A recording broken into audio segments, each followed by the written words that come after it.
دن کا اجالا ہو یا رات کا اندھیرا، ایک مخلوق ہمیشہ ہمارے ساتھ ہوتی ہے۔ کیا آپ جانتے ہیں کہ نظر نہ آنے والی یہ خوفناک مخلوق ہمارے ساتھ کیوں ہوتی ہے؟ یہ مخلوق ہماری رگوں میں خون کی طرح دوڑتی ہے اور ہمیں برائی کی طرف راغب کرتی ہے۔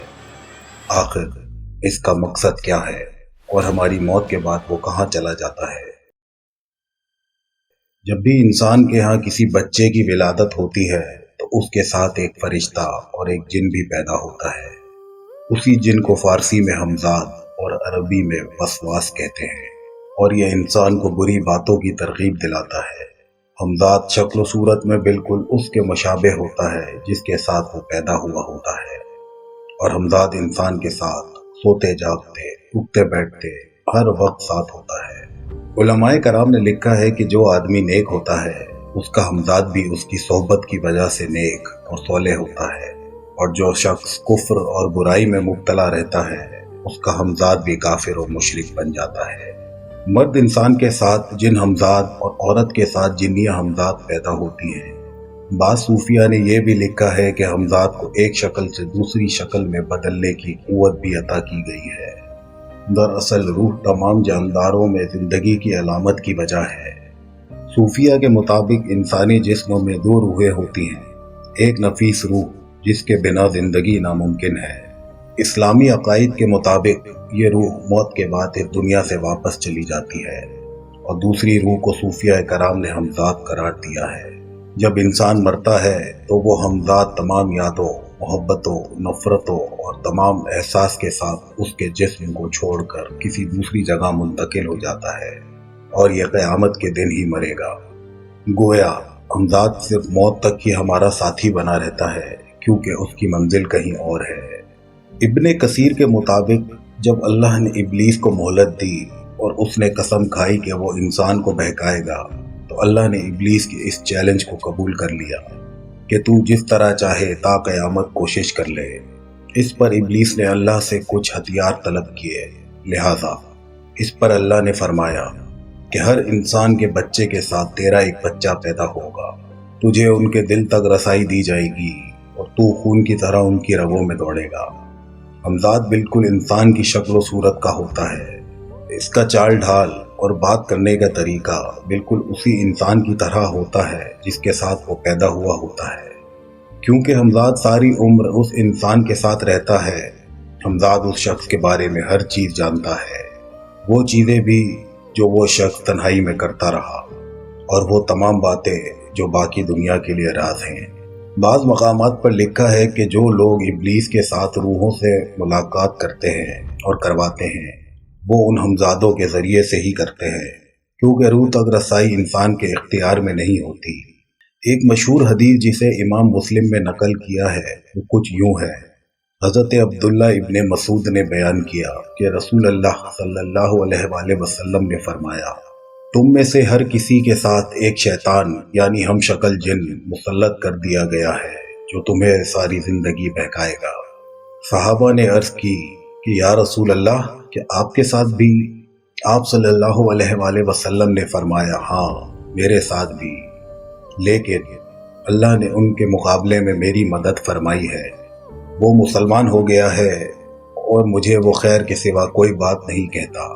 اسی طرح ایک صحابی رسول حضرت وہب بن منوع نے فرمایا کہ ہر انسان کے ساتھ ایک شیطان ہوتا ہے جو اس کے ساتھ مقرر ہے۔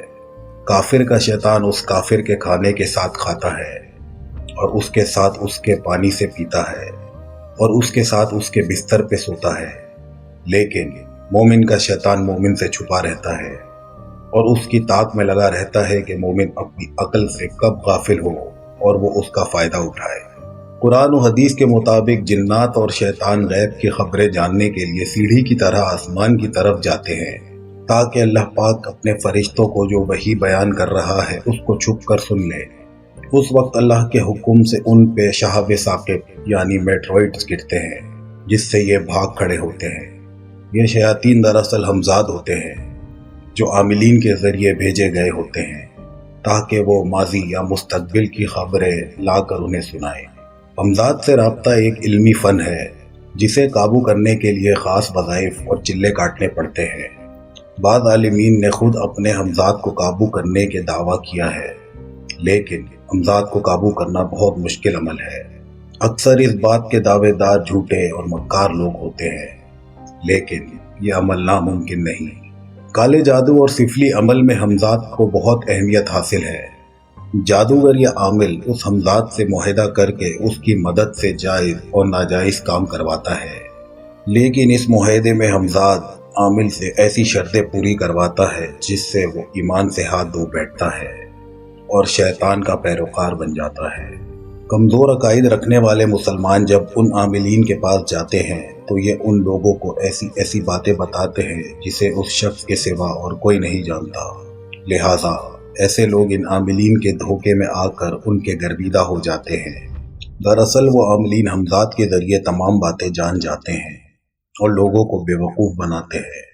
حجاج بن یوسف کا ایک واقعہ ہے کہ ایک بار ان کے پاس ایک شخص لایا گیا جس پر جادو کی نسبت کی گئی تھی، یعنی ان سے کہا گیا تھا کہ یہ جادوگر ہے۔ حجاج بن یوسف نے اس سے پوچھا کہ کیا تم جادوگر ہو؟ تو اس نے کہا نہیں۔ پھر حجاج بن یوسف نے کچھ کنکریاں لی اور ان کو گن کر اپنی مٹھی میں بند کر لیا اور اس سے پوچھا کہ بتاؤ میرے ہاتھ میں کتنی کنکریاں ہیں؟ تو اس شخص نے صحیح تعداد بتا دی کہ آپ کے ہاتھ میں اتنی کنکریاں ہیں۔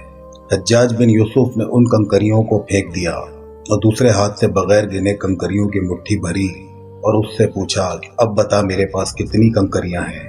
تو اس نے جواب دیا کہ میں نہیں جانتا۔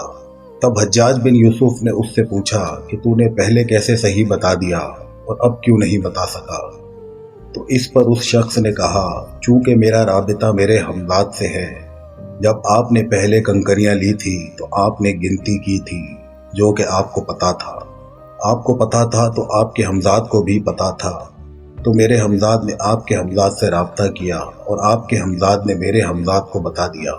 البتہ جب آپ نے دوسرے ہاتھ میں کنکریاں لی تو آپ نے گنتی نہیں کی، آپ کو نہیں پتا چلا کہ آپ کے ہاتھ میں کتنی کنکریاں ہیں، آپ کے ہمزاد کو بھی نہیں پتا چلا، آپ کے ہمزاد کو بھی پتہ نہیں تھا تو وہ میرے ہمزاد کو بھی نہیں بتا سکا۔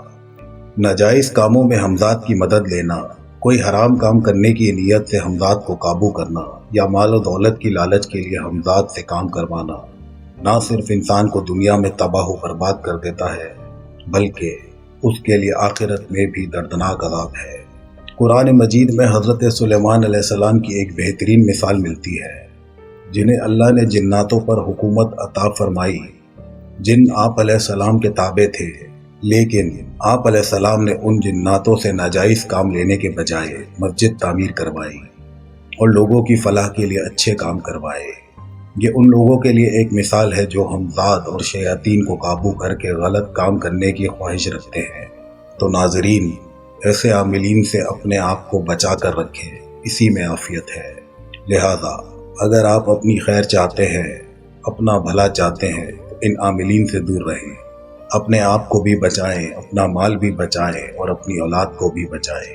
اللہ ہمیں اپنے حفظ و امان میں رکھے اور ایسے لوگوں کے شر سے بچائے۔